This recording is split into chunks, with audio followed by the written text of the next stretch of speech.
AISECT college of technical education Baikunthpur के YouTube channel पर आप सभी का स्वागत है। हमारे लेटेस्ट वीडियोस को देखने के लिए चैनल को सब्सक्राइब करें और बेल आइकन जरूर दबाएं। गुड मॉर्निंग स्टूडेंट्स, मैं आशीष नामदेव। आज आप लोगों को होम टैब के बारे में बताऊंगा। होम टैब में आपका लाइन स्पेसिंग होता है, लाइन स्पेसिंग के बारे में हम देखेंगे। देखिए, लाइन स्पेसिंग की आवश्यकता हमको तब पड़ती है जब हमको दो लाइंस के बीच में अंतराल को बढ़ाना होता है। ठीक है, कई बार ऐसा होता है कि हमारी लाइंस बहुत ज़्यादा पास रहती हैं और हमारा पेज बहुत जल्दी ख़त्म हो जाता है, जिससे क्या होता है कि हमारा नीचे का भाग पेज का बहुत सारा ब्लैंक रह जाता है। अब हमको उसको फिल करना है, कंप्लीट करना है, हमारे पास उतना डॉक्यूमेंट है नहीं। ठीक है, तो ऐसी कंडीशन में हम क्या करते हैं, लाइन स्पेसिंग का यूज़ करते हैं। लाइन स्पेसिंग में लाइन स्पेसिंग को बढ़ा देते हैं। ठीक है, और भी कई ऐसी जगह होती हैं जहां आपको लाइन स्पेसिंग की आवश्यकता होती है, जिसमें आपकी दो लाइंस के बीच के स्पेस को बढ़ाया जाता है। ठीक है, लाइन स्पेसिंग का यूज़ करके आप 1 लाइन का स्पेस ले सकते हैं। ठीक है, 1.15 लाइन का ले सकते हैं, 1.5 का ले सकते हैं, 2 का ले सकते हैं, 2.5 का ले सकते हैं, 3 का ले सकते हैं। इस तरह से अलग अलग तरीके से आप अपनी लाइन के स्पेस को बना सकते हैं। ठीक है, नेक्स्ट स्लाइड में चलते हैं, जिसमें हम देखेंगे एडिंग हेडर और फुटर। ठीक है, पेज में आपके हेडर और फुटर को इंसर्ट करना। ठीक है, ये हम इंसर्ट टैब के अंतर्गत आ गए हैं। ठीक है, इंसर्ट टैब में आपको क्या मिलता है, हेडर और फुटर मिलता है। हेडर और फुटर से आप अपने बुक में, अगर आप किसी बुक के ऑथर हैं, ठीक है, जैसे आप मान लीजिए साइंस की बुक बना रहे हैं। ठीक है, साइंस की बुक है और आपने देखा होगा कि साइंस की बुक है तो उसके ऊपर में साइंस आपका लिखा रहता है। ठीक है, या फिर और भी कोई सब्जेक्ट है, मान लीजिए फंडामेंटल ऑफ कंप्यूटर है या MS ऑफिस है, तो ठीक है, क्या होता है, बुक के ऊपर में या फिर नीचे में आप क्या करते हैं, इसको शो कर सकते हैं। ठीक है, तो हेडर फुटर मीन्स आपको हेडर में आपको जो चीज़ों को रखना है।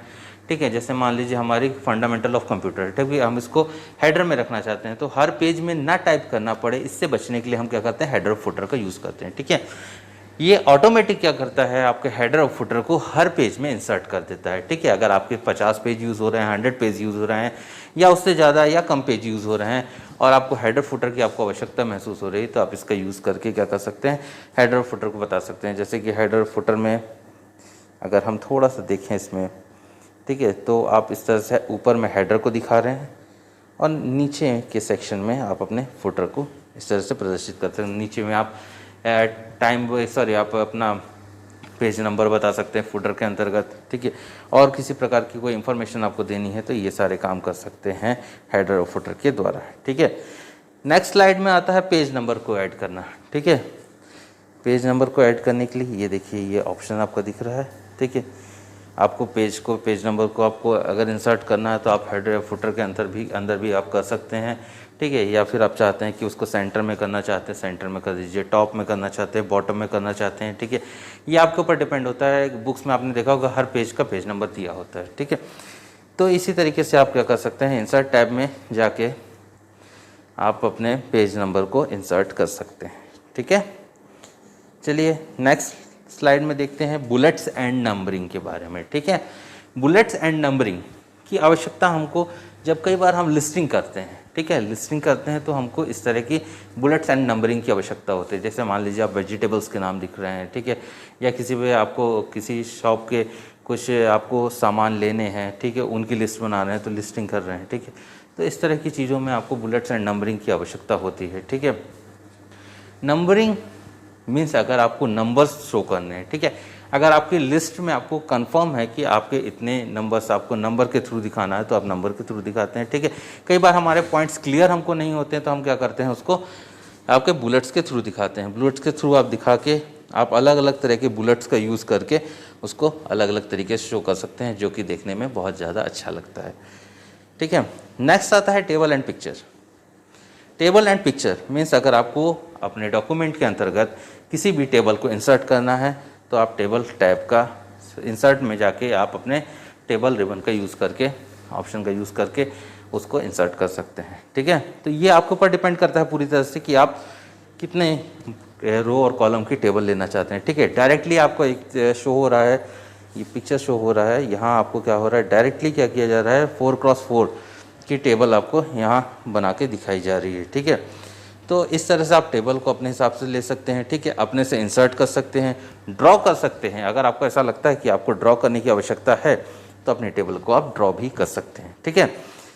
इसके साथ साथ इसके कई अलग अलग फीचर्स मिलते हैं, जिसमें आप अपने किसी रो को आप हटाना चाहते हैं, ठीक है, या कोई नई रो जोड़ना चाहते हैं, कोई कॉलम जोड़ना चाहते हैं, तो ये सारी चीज़ें आप इस टेबल के अंतर्गत कर सकते हैं। देखिए यही बता रहा है नेक्स्ट हमारी स्लाइड में, insert column row and cell. अगर आपको कोई सेल जोड़ना है, सेल को जोड़ सकते हैं। तो किस तरह से किया जाएगा, इंसर्ट करके, ठीक है। देखिए जैसे हमने यहाँ इंसर्ट करना है, यहाँ इंसर्ट करके क्या किया है आपका, insert column to the left, ठीक है। तो लेफ्ट साइड में आपका क्या हो जाएगा, कॉलम इंसर्ट हो जाएगा, ठीक। तो ये इसका तरीका होता है, ठीक है। साथ में उसके नीचे में आप देखेंगे डिलीट रो बोल रहा है, मर्ज सेल बोल रहा है, जिससे क्या होता है, दो सेल हैं, ठीक है, हमको दो सेल को एक करना है, तो हम उसको क्या कर देते हैं, मर्ज कर देते हैं। दोनों को सेलेक्ट करके मर्ज ऑप्शन का यूज़ करिए, आपके क्या हो जाएगा, ये मर्ज हो जाएगा, मतलब जुड़ जाएगा, ठीक है। अब वो दोनों सेल अलग अलग नहीं होंगी, वो पूरी पूरी एक सेल बन जाएंगी, ठीक है।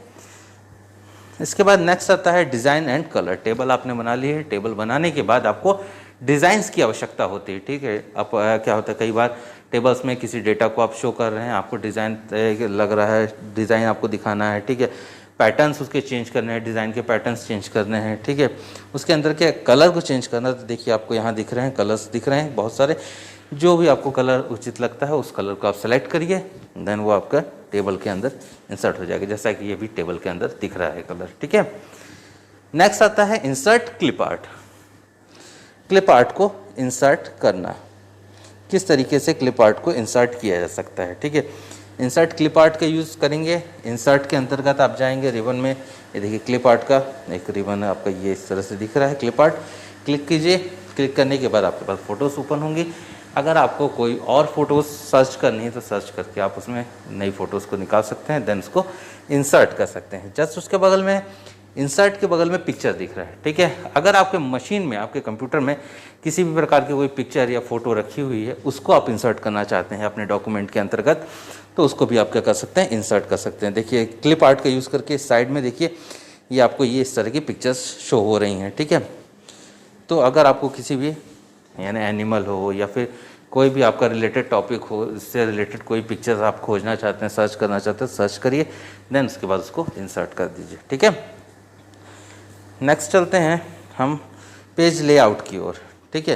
पेज लेआउट आपका एक नया टैब है, पेज लेआउट, जिसके बारे में हम देखते हैं कि अगर हमको सबसे पहले पेज लेआउट में हम देखते हैं मार्जिन के बारे में, हमारे left margin, right margin, top bottom margin, ठीक है। हमारे पेज की मार्जिन को अगर हमको सेट करना हो, ठीक है, तो हम उसको आसानी से यहाँ से सेट कर सकते हैं। देन ओरिएंटेशन होता है। ओरिएंटेशन के अंतर्गत आपको क्या होता है कि अगर आपको पेज को लैंडस्केप करना है, पोर्ट्रेट करना है, ठीक है, तो इस तरह की चीज़ों को, काम को आप आसानी से कर सकते हैं, ठीक है।